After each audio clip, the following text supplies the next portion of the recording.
بسم اللہ الرحمن الرحیم۔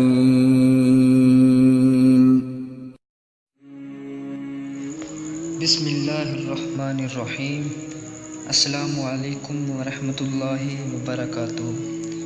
آج کی ویڈیو میں اپنے دوستوں کو ناکامی کا سبب بننے والی 2 چیزوں کے بارے میں بتاؤں گا، لیکن اس سے پہلے میں اپنے دوستوں سے گزارش کروں گا کہ اگر آپ نے ابھی تک ہمارا یوٹیوب چینل سبسکرائب نہیں کیا تو پلیز جلدی سے ہمارے چینل کو سبسکرائب کر لیجئے اور ساتھ میں بیل آئیکن کو بھی دبا دیجئے گا۔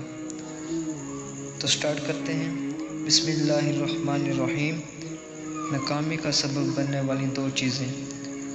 2 چیزوں میں مشغولیت اکثر و بیشتر انسان کی ناکامی کا سبب بن جاتی ہیں، اور ان کی وجہ سے انسان بہتر مستقبل سے محروم رہتا ہے۔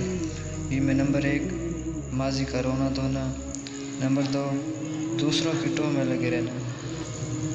لہٰذا اگر آپ ناکامی سے بچنا چاہتے ہیں تو ماضی کا رونا چھوڑ کر حال کو بہتر بناتے ہوئے مستقبل کی فکر کریں، اور دوسروں کی ٹوہ اور ان کی اصلاح میں وقت ضائع کرنے کی بجائے پہلے اپنی فکر کریں۔ میں امید کرتا ہوں کہ آپ کو ہماری آج کی یہ ویڈیو پسند آئی ہوگی۔ ویڈیو پسند آئی ہے تو ویڈیو کو اپنے دوستوں تک بھی ضرور شیئر کیجیے، اور ہمارے چینل کو ضرور سبسکرائب کیجیے گا۔ اللہ حافظ۔